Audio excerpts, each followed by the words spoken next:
Merci, Monsieur le maire. Oui, effectivement, comme le signale Madame Boulinseur, nous avons eu une nouvelle DSP qui a pris donc la gestion des maisons pour tous de la ville de Marseille. Et peut-être que malheureusement, les nouveaux gestionnaires qui sont délégataires maintenant ne leur conviennent un peu moins et leur sont un peu moins favorables. Mais je suis désolée, tout cela a été fait en toute transparence. Nous avons pris attache auprès d'une AMO qui nous a accompagnés dans ce travail et il a été délibéré en toute équité en fonction donc des équipements de la ville de Marseille. Effectivement, auparavant, je vous signale que quand vous êtes arrivé aux commandes de la ville, Monsieur le maire, en 95, il y avait une seule association qui s'appelait Léo Lagrange et qui était gestionnaire de tous ces équipements. Et grâce au travail de Roland Blum, quand il était à la tête de cette délégation, eh bien d'autres fédérations d'éducation populaire ont pu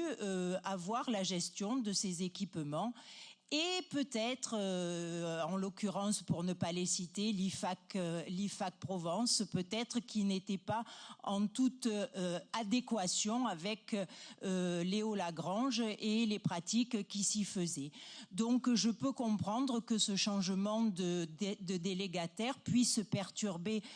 Madame Boulinseur et peut-être toutes les équipes du 15-16, parce que effectivement l'IFAC Provence, eh bien, a mis en place une nouvelle convention avec des règles peut-être un peu plus strictes que ce qui était fait auparavant, c'est-à-dire qu'on n'a plus le droit maintenant de faire des fêtes dans la maison pour tous, des mariages, des anniversaires, chose qui se faisait avant, peut-être aussi quand il y a des décès, on prêtait la salle pour...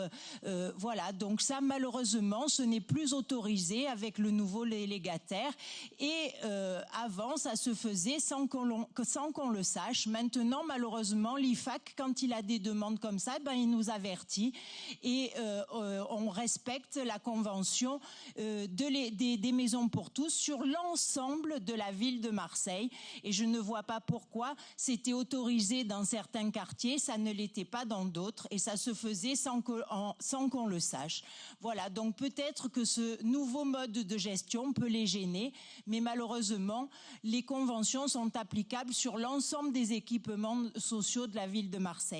Quant à la zone de vie sociale, Madame Boulinseur, effectivement, il y a une nouvelle zone de vie sociale que nous avons mis en place avec la CAF et avec les équipes de mes services, parce que nous nous sommes rendus compte qu'il y avait des zones blanches dans certains territoires, et donc nous avons voulu que l'ensemble du territoire marseillais soit couvert par les projets sociaux que proposent tous ces établissements, que ce soit des centres sociaux et des maisons pour tous. Alors, non, ne vous en déplaise, je suis désolée, mais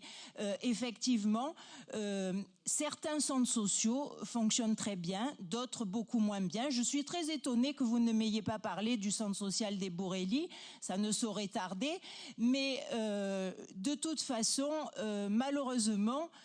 on a la possibilité, quand il y a des DSP, d'encadrer et de gérer l'argent public dont nous sommes responsables. Et donc, peut-être que ça peut déranger certaines personnes, effectivement.